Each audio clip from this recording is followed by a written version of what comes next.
Ayyaanni gooftaa keenyaa Yesuus Kiristoos jaalalli Waaqayyo Abbaa tokkummaan Hafuura Qulqulluus hunda keenya wajjin haa ta'u. Ameen.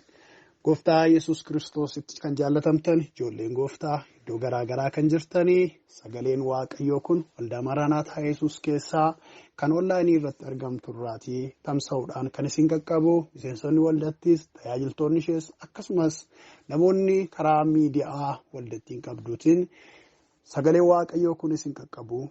Nagaan gooftaa daddabalee hunda keessan irratti haa baay'atu. Waaqayyoon guddifnee galateeffannaa. Gooftaan ni jiraataaf qulqulluun guyyaa irraa kana nuu kenneera. Egaa gargaarsi Waaqayyoo guddaa waan ta'eef jireenyi keenya isaan eegamaa, isaan tikfamaa, isaan ci'aas ga'eera. Kanaaf maqaa isaatti guddaa gammannaaf bara baraan galanni isaaf haa ta'u. Waldaa keenya keessatti egaa waldaa jennee kan waamnuu fi gama onlaayiniitiin qulqulloonni ijoolleen gooftaa walitti dhufanii tokkummaadhaan ulfina Waaqayyoo waan mul'isaniifidha. Kanaaf iddoo kanatti Waaqayyoon kan waaqessan barumsa garaagaraa walii wajjin barachaa jirra. Maala manatti mata duree jedhu irratti kutaawwan darban 7 walii wajjiniin barannee jirra. Har'a kutaa 8ffaasaa itti fufnee walii wajjin ilaalla. Har'as xumuraa miti. Gooftaa keenya inni hamma irraatti nu barsiisaa ture itti fufee akka nu barsiisuuf walii wajjiniin kadhanna. Bara hamma bara baraatti kabajamaa qulqulluu guddaa kan taate Waaqa keenyaa ati guddaadha, ati dinqiisaadha, ati sodaatamaadha. Ayyaanni faraarri kennu irratti baay'atee siin eegamne siin tikfamne har'a geenyerraa bara hamma bara baraatti nuuf ulfaadhu. Har'as akkuma kaleessaa dubbii kennutti dubbadhu. Yaada kee yaada Waaqayyootiin nu tajaajili. Mucaa keessa jaallattu Yesuus Kiristoosiitiin. Ameen. Egaa sa'aatii yookiis daqiiqaa murtaa'e duwwaadhaafan dubbadha. Har'a sagalee Waaqayyoo yeroo gabaabaan dubbadhu keessatti Hafuurri Waaqayyoo akka inni isin qaqqabu amanaatii hordofaa. Waaqayyoon amanadhaa. Amanachuu keessan isa gatii guddaa qabu hin gatinaa. Sagalee jedhu sagalee Waaqayyoo bu'uura godhanne gatiin Waaqayyoon amanachuu keessaa argamu maalinni? Waaqayyoolii kan biroonis in amanatamu, foon qabeessis in amanatamaa. Garuu Waaqayyoon amanachuu adda kan godhuuf gatiin achi keessaa argamu maali isa jedhu walii wajjiniin barachaa dhufnee as keenyarra. Har'a qabxii inni nu itti aanee ilaallu qabxii 8ffaadha. Kutaan isaas kutaa 8ffaadha. Qabxii 8ffaa bu'aa Waaqayyoon amanachuu keessa jiru argina.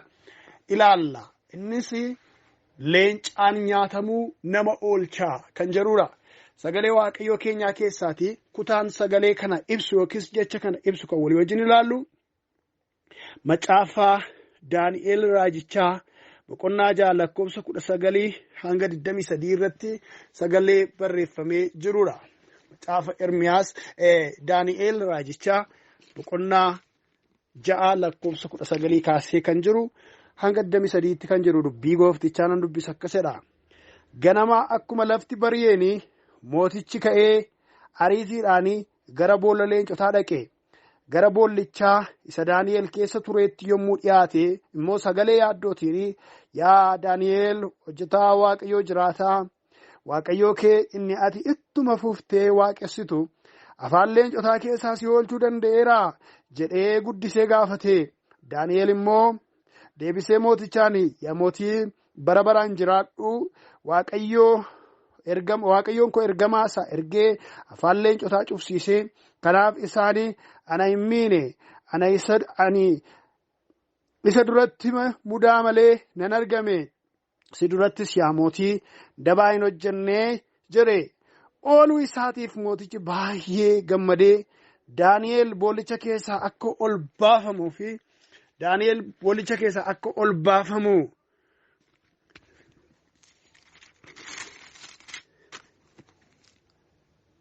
abboome. Kana irratti Daani'eel boollicha keessaa ol baafame.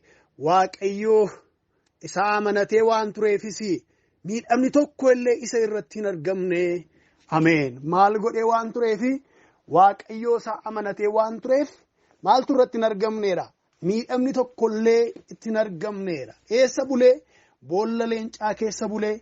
Boolla leencaa warra kam? Warra nama nyaatan, warra nama balleessan, carraa guddaatti kan ilaalan, ofii isaaniitii adamsanii argachuun utuu isaan irra jiru mana isaanii keessatti nyaata ta'ee kan kennameef boolla isaanii keessatti nyaata ta'ee kan gadhiifameef nama argatanii silaa gammadanii nyaachuun kan irra ture. Garuu leenconni utuu hin nyaatin bulan. Maaliif kun kan ta'uu danda'e yoo jettanii gaafattanii deebii tokkodha kan isin argattanii. Daani'eel Waaqayyoon amanate. Waaqayyoon amanate. Seenaansaa bal'aadhas ifaadhas waan ta'eef hundumaa keessa hin galu. Garuu namoota Daani'eel irratti inaafan tokkotu ture. Namoota Daani'eelitti sababa barbaadantu turani. Yeroo sana keessa namoonni Daani'eelitti sababa barbaadan kun immoo isa hammeessuudhaaf jedhanii tooftaa garaagaraa barbaadutti ka'an. Mala garaagaraa barbaadutti ka'an. Hojiidhaan karaa adda addaatiin kiyyootti kaa'uudhaaf hin barbaadan. Garuu namni Waaqayyoodhaa jireenya isaa eeggatee adeemsa isaa eeggatee waan deddeebi'uu fi karaa ittiin isa hammeessan karaa ittiin isa qabatan argachuu hin dandeenye. Garuu waa tokko yaadan namni kun nama amantiiti. Jireenya isaa eeggata. Waan amantii isaallee baay'ee kabaja. Kanaaf kottaa karaa amantii isaatii tooftaa wayii mallaa jedhan. Inni immoo maalidhaa? Guyyaa 30 kanaaf namni gara mootii malee gara eenyuyyuu akka hin ilaalle. Kadhannaa kadhatus gaaffii gaafatus mootii isa lafarra jiru sana malee Waaqayyoon akka hin gaafanne Waaqayyoolii isaa akka hin gaafanne guyyaa 30 labsiin ba'e. Labsii ba'e kana keessatti Daani'eel ilaalamuutu sarara ture. Daani'eel Waaqayyoon amanachuu malee nama amanachaan turre. Jalqabaa kaasee biyya sana keessatti Waaqayyoon amanachuudhaan beekama. Karaa kana waan kiyyeeffannadhanii yaadan. Garuu Daani'eel kadhannaa isaa addaan hin kunne. Yeroo kaan guyyaatti si'a 3 Waaqayyoon duratti hin godha akkuma ture. Balbala isaa maskootii isaa gara Yerusaalemitti banuudhaan Waaqayyoon kadhachaa ture. Garuu tunni kadhatu namoonni ala argan. Gaafa argan dhaqanii isa gabaasan kunoo kaa. Inniti guddaa gootee keesse, inniti shuumtee taayitaa laatteef, inni aangoo olaanaa qabu, si tuffata, ajaja kee raawwatu, si dhaggeeffatu, kunoo akka barbaadetti jiraachaa jira. Ilaatuunni kadhatu argineedhanii Daani'eeliin kasasanii seerri ba'e. Garuu namni kana utuu godhu argame boolla leencaa keessatti gatama kan jedhu waan tureefi seerri biyya sanaa seera Meedooniif Faaris waan tureef abbaan barbaade yeroo barbaadetti diigee fooyyessuu hin danda'u waan tureefi fuudhanii boolla sana keessatti gadi isa darbatanii. Maal godha ture Daani'eel yeroo qabame? In ejjaa lakki, hin hataa lakki, hammeenya wayii godhaa lakki, maalitu godhuuti? Waaqayyoon utuu kadhatuuti. Tuufee Waaqayyoo isaa waaqessa ture. Garuu boolla leencaatti yeroo gatamu sana calliseedhuma faduuliidhaan hin dhanne Waaqayyoon amanachaa dhaqe. Waaqayyoon inni namanu kun afaan leencaa cufuu danda'a. Iddoo silaa leencoti nama baay'ee nyaatanii baran kanatti anaan Waaqayyoo nagaatti na bulchuu danda'a. Ara galfiitti na bulchuu danda'a. Na eeguu danda'a. Waaqayyoon koo leenca gararraadha jecha amanaa gara boolla leencaatti gad darbatame. Kanaaf leenconni akka nama barbaadan nyaatanii Daani'eelin nyaachuu hin dandeenye. Akka kaleessa dheengada nama baay'ee caccabsanii Daani'eelin caccabsuu hin dandeenye. Inni amanate Waaqayyoon afaan leencaa cufe. Leenci utuu nyaachuu barbaadu afaan isaan cufame. Leenci utuu ciruu danda'u qeensonni isaa qaamni isaa hundumtuu paralaayizdi ta'e. Daani'eelin ilaalama bulani homaayyuutti bu'uu hin dandeenye. Eenyutu dhufe? Ergamaa Waaqayyootu ergamee dhufe. Ergamaa Waaqayyoo yeroo dhufu afaan leencaa qollofe, afaan leencaa cufe. Kanaaf Daani'eelin miidhaa tokkoyyuu irratti geessisuu hin dandeenye. Daani'eel nagaa bule. Mootiin suni seera ba'een malee Daani'eelin hin jaallata ture. Daani'eelin bade moo hin jiraate, hin du'e moo hin nyaatame jechaa gaaffiidhaan bariidhaan ka'ee gara boolla leencaa sana dhaqee sagalee yaaddootiin, sagalee dadhabbiitiin, sagalee abdii kutannaatiin yaa Daani'eel hojjetaa Waaqayyo Waaqa jiraata jedhe. Akka Daani'eel Waaqayyoon Waaqa jiraata waaqessu mootichi beeka. Waaqayyoon kee inni itti fuftee waaqessite. Inni ti haalaan jijjiiruu dhiifte, inni ti seeraan jijjiiruu dhiifte, inni ti amantiinoo kan garaatii maalan godha jette garaa kee kan biraadhaaf kennuu dhiifte itti fuftee waaqeffatte. Si oolche moo irbaata leencaa si godhe? Si oolche moo bineensatti dabarsee si laate? Jechuudhaan gaafate. Daani'eel hin nyaatamne nagaatti bule waan ta'eef boolla leencaa keessaa gammachuudhaan yaa mootii waggaa kuma mooyi bara kuma mooyi Waaqayyoon koo gooftichi ergamaa isaa ergee afaan leencotaa cufee ani isa fuulduratti mudaa malee hin deddeebi'e si duratti somaan balleessineem yaa mootii jedhe. Gaafa kana mootiin hin gammade itti tole uffeedhe ooluu isaatiif garaan isaa hin boqote gammachuudhaan ajaja baase akka inni baafamu godhe. Waan isin ajaa'ibu maal jedha lakkoofsi inni dhumaa 23ffaan waaqayyoo isaa amanatee waan tureef miidhamni tokkoyyuu isarra hin geenyedha. Maal godhee waan tureefedha? Waaqayyoo isaa amanatee waan tureefedha. Waaqayyoon amanachuun maal nama godha? Boolla leencaa keessaa nyaata mooraa nama oolcha. Tarii leenconni suni nama nyaatanii laata? Leenconni suni warra namatti madaqanii laata? Jettanii akka garaan keessan hin shakkineefi amma immoo diinota isaa warra isarratti ka'an warra isa hammeessan hundumaa qabanii boolla leencaatti gadi yeroo darbatanii leenconni beela'anii waan bulaniif agabuu waan bulaniif ergamaan waaqaa soomiidhaan waan isaan bulcheef beela'oo waan turaniifi jarreen diinota Daani'el turan sanaa ituu isaan lafan ga'in qilleensa irratti qolatanidha. Macaafni qulqulluun qilleensa irratti utaalanii qabanidha. Akka nama kuwaasii harkaa qabu yookiis baasketii qabutti utaalaniitu maal godhan? Namoota gaditti dadarbatan sana qabatanii caccabsaniidha. Kanaaf leenconni sun nyaachuu dadhaban miti. Waaqayyootu gidduu gale. Maal waan ta'eef nama waaqayyoon amanatutu isaanitti ergame. Nama waaqayyoon amanatee jiraatutu leencota gidduutti gad darbatame. Nama taraa miti, nama zimjedhee miti, nama callisee miti. Nama waaqayyoon amanatee jireenya jiraatu tokkotu gara isaanitti gad darbatame. Kanaaf leenconni irree isaanii nama irratti barsiisan, aangoo isaanii namoota kan biroo irratti barsiisanii nama waaqayyoo Daani'el irratti apply gochuu hin dandeenye, irratti raawwachuu hin dandeenye. Ijoollee waaqayyoo bara nu keessa jiraannu kuni bara hamaadha, bara nama caccabsuudha, bara nama nyaatuudha, akka leenca beela'eetti bara gadhiifamee jiruudha. Seexanni diin nama ajaajiin keessan akka leenca beela'eetti isin naanna'ee inaada, isin qabachuu isin barbaada. Jabaadhaa, dammaqaa jedhee akka namni waaqayyoodhaa Phexros qulqulloota kakuu haaraa gorse. Akkasuma nuyi warri kiristiyaanonni bara kana keessa leencota hedduudhaan marfamnee jiraanna. Karaa ittiin nu argatan, karaa ittiin nu nyaatan barbaadu. Barrumti nu keessa jiraannu kun mataansaa bara akkamiiti? Bara hamaadha. Bara hadhaadha.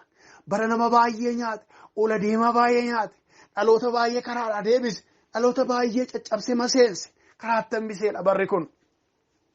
Barri hamaaniif ulfaataan akkasii diinni amajaajiin suni eenyuun hin danda'u? Warra waaqayyoon amanatan irratti hojjechuu hin danda'u. Seexanni eenyuun sodaata? Abbaa qabeenyaa sodaata? Lakkii miiliyonerii dhadhee hin sodaata seexanni? Homaayyuu qubattu waa tokkottuu lakkaa'u seexanni. Yookiin immoo dokteeradha kuni hakkiminaa baay'ee beeka waan ta'eef gudiina godhaa namiidha kuni qoricha wayina waraanuu danda'a. Hin sodaata dokteerii seexan? Hin sodaatu. Maal godhaa? Hin tuffataayyuu ittuu galuu danda'a inni gooftaan qabu taanaan. Seexanni eenyuun sodaata? Dadhabaa haa ta'u, hiyyeessaa haa ta'u, qabeessaa haa ta'u, nama waaqayyoon amanatu fuuldura dhaabbachuu hin danda'u.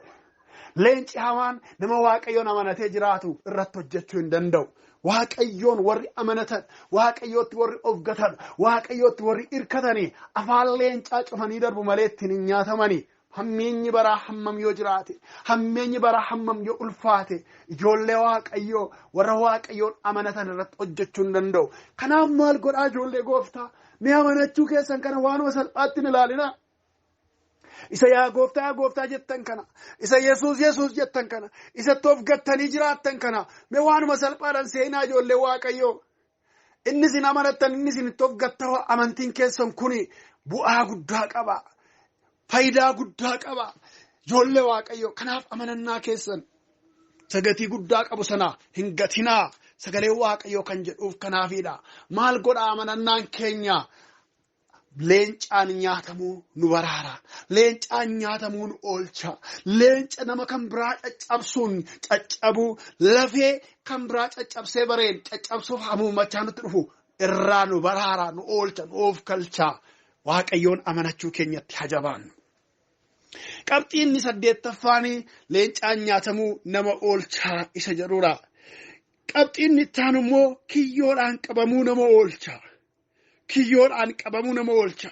Macaafa keenya 3:26 irratti namni waaqayyoodhaan amanatu maal akka inni ta'u, maal akka inni oolu dubbiin waaqayyoodhaa ifaa godhee dubbata jechuudha.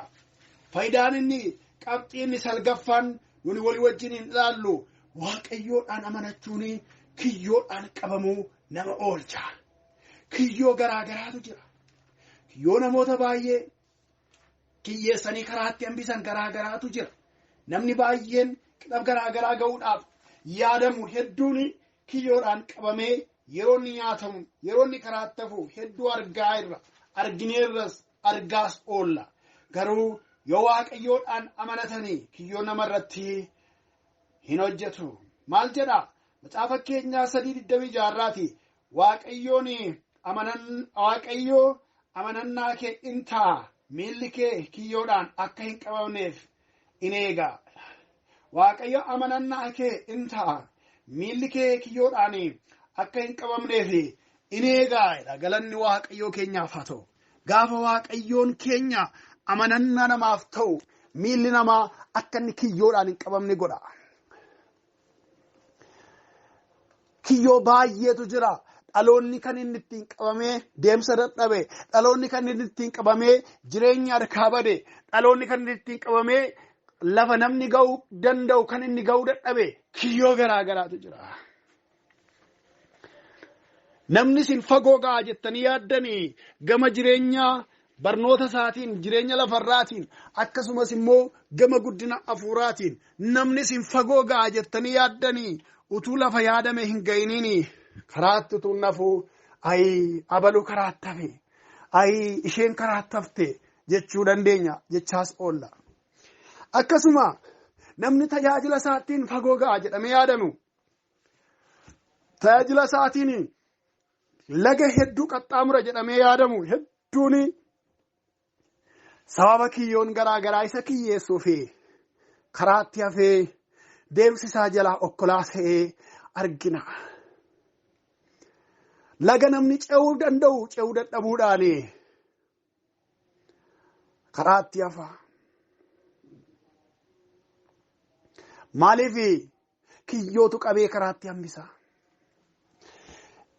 Kiyyoodhaan qabamanii deemsa itti fufaa jira ituun qabamaniin deemsa itti fufaa jiraachuudhaaf deemsa milkaa'aa ta'e jiraachuudhaaf deemsa fiixaan ba'umsa qabu jiraachuudhaaf maal gochuu barbaachisa ree? Waaqayyoon amanannaa ofii godhachuu. Kiyyoon karaarra yoo jiraate wanti nama qabu kiyyoo jechuun wanta utuu abbaan hin yaadiniin abbaan lafa isaa hin beekiniin dingata dhaqee keessa galee ittiin qabamu jechuudha. Qobaatti dhokatee akkaataa abbaan sun arguu hin dandeenyetti lafa jala dhokfamee kaa'amaaf malee kiyyoon yeroo dhufu sin qabadha asan jira yoo dhufte narra jette hanga sin dhiisu hin jedhu dhokatee akkaataa namni hin argamnetti baala gidduu hafa gidduu dhokfameetu nagaadha jechaa deemee dhaqee namni kiyyoo sanaan qabama. Yookaan boolla isaa keessa bu'a yookaan wanti sun irratti jiga yookiin miila qabata waan tokko godha karaatti hambisa ga'a kiyyoon. Kiyyoo akkasittiin nama miidhee karaatti nama hambisu lafa yaadan kaayyoo ofii lafa akeekan lafa kakuu ofii lafa ilaallatanii ka'an lafa karoora ofii akka hin geenyeefi okkolaa kan nama godhu kiyyoo jalaa baraaramanii deemsa fiixaan baadhaaf ija qabu jiraachuudhaaf maal gochuu barbaachisa ree? Waaqayyoon amanachuu barbaachisa. Jira waaqayyoon koo kiyyoo gidduutti dukkana gidduutti iddoo sodaachisaatti lafa karaatti nama hambisu gidduutti inni amanee ka'e inni ilaalladhee ka'e waaqayyoon koo anaaf jira waaqayyoon koo na oolcha waaqayyoon koo na dabarsa waaqayyoon koo anaaf fala qaba karaan cufamaa yoo fakkaate daandiin cufamaa yoo fakkaate waaqayyoon koo anaaf jira jedhanii isarratti of gatanii jiraachuudha. Waaqayyoon amanachuu jechuun isa kanaadha. Isarratti of gatuudha. Dhimma koo itti gaafatamummaa kan fudhate isa. Dhimma koo itti gaafatamummaa kan dhuunfate isa. Ani salaaleen deema. Ani salaaleen jiraadha. Ani salaaleen tarkaanfadha. Waa'ee koo fala kan qabu. Karaa koo dura deemee kan qulleessu isadha. Boriin koo harka isaa keessa jira jechuudha. Waaqayyoon amanachuun. Kanaaf maal godharee faayidaa isaa kiyyoodhaan qabamuu nama oolcha. Faayidaan inni salgaffaan bu'aan waaqayyoon amanachuu keessa jiru isa kanadha. Inni ittaanee jiru immoo gabaabsee dubbadheetan walitti qaba. Akkuma isiniin jedhe yeroo gabaabduu duwwaadhaafan dubbadha garuu qabxii lama dubbadheera ammayyuu itti fayyadamtu, ittiin jireenya keessan ilaaltu, ittiin jajjabaattu jedheen amanaa. Qabxiin inni ittaanu dhaala nama argachiisaadha. Maal godhaa? Dhaala nama argachiisa. Galanni Waaqayyoo keenyaaf haa ta'u. Waaqayyoon amanachuun maal namaaf godhaa? Dhaala nama argachiisa. Macaafa Isaayyaas raajichaa boqonnaa 57 lakkoofsa 13 irra sagalee jiru dubbifadhaa. Macaafa Isaayyaas raajichaa boqonnaa 57 lakkoofsa 13 irra sagalee jiru. Bu'aan Waaqayyoon amanachuu keessaa argamu inni guddaan immoo dhaala nama argachiisa. Akka dhaala argatan godha. Akka wanta abdatan dhaalan nama godha. Waan fuulduratti ilaalanii jiran akka dhaqanii kan ofii godhatan nama taasisa. Waaqayyoon amanachuu jechuudha.